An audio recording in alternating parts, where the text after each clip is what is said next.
Welcome to The Explainer. Today, we're digging into a fascinating new research paper that uncovers something pretty startling about post-quantum security. All right, so let's jump right in with a puzzle that comes straight from this research. It's a real head-scratcher that basically flips everything we think we know about security upgrades upside down. Okay, so take a look at this. It lays out the paradox perfectly. The research found that if you upgrade your home Wi-Fi from the older WPA2 standard to the newer, supposedly better WPA3, you can actually make yourself more vulnerable to an attack from a future quantum computer. I mean, how crazy is that? Instead of getting a stronger shield, you end up with a broken one. Yeah, so the big question is, how on earth is that possible, right? To figure this out, we need to take a step back and really understand how our data is protected in the first place. A good way to think about it is like this. Your data gets wrapped in all these different layers of security. It's kind of like an onion or one of those Russian nesting dolls.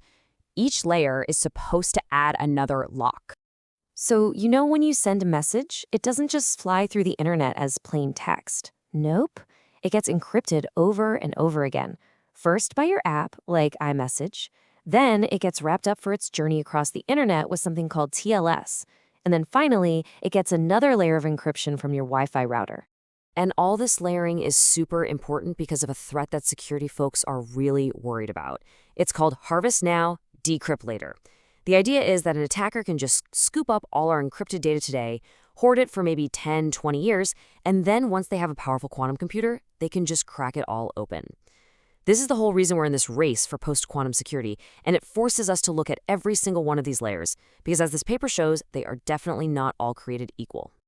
And this is where we get to the absolute core insight of the paper. It turns out these security layers don't just, stack on top of each other and add up. They actually follow two totally different and pretty much opposite sets of rules, depending on what you're trying to protect. This visual just illustrates it brilliantly. For confidentiality, keeping your actual message secret, the layers work like a chain of walls. An attacker has to bust through every single one to get to the prize. So your privacy is only as strong as your strongest wall. Makes sense, right? But for authentication, that's proving you are who you say you are, it's totally different.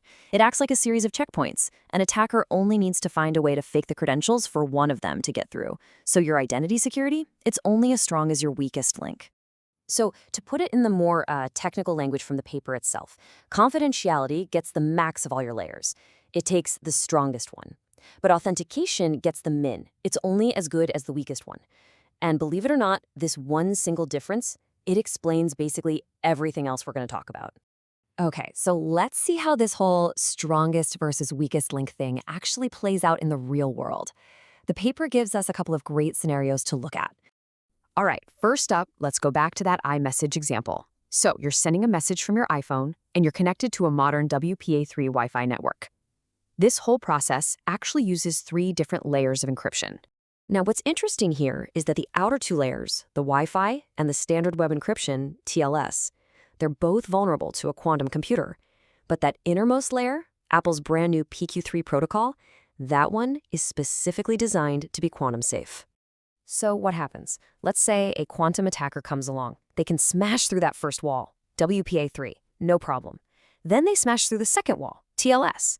But when they get to that third and final wall, PQ3, bam, they hit a brick wall. They are totally blocked. And why? Because confidentiality is a strongest link system. That one single quantum safe layer is enough to protect the whole thing. The attack completely fails. Okay, now let's compare that to a totally different but also really common situation. Let's say you're using a popular VPN service, something like WireGuard, and you're on that same WPA3 Wi-Fi network, just browsing the web.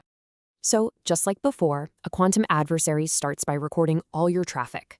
Then, with their fancy future computer, they go to work. And that outer WPA3 Wi-Fi layer, it just crumbles. It's broken. But they don't stop there. Next, they break the WireGuard VPN layer, because it also uses older pre-quantum crypto.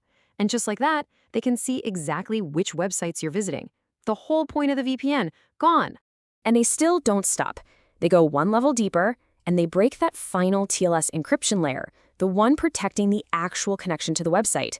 And now they have it all. The full content of your entire browsing session, everything. And this table just drives the point home so clearly. Look at the iMessage scenario. You had one quantum safe layer, and you were protected. It was enough. But in the VPN scenario, having 3 layers of encryption meant absolutely nothing because none of them were quantum safe. You heard me right. 3 layers of old-school encryption give you exactly 0 protection against a quantum attacker. So now that we get this whole strongest versus weakest link idea, we can finally go back and solve that paradox from the very beginning. Okay, so here's the solution to the puzzle. The older WPA2, it used a type of encryption where both sides basically share the same secret key.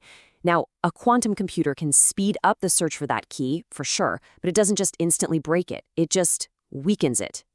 WPA3, trying to be better against today's computers, switched to something much fancier called elliptic curve cryptography.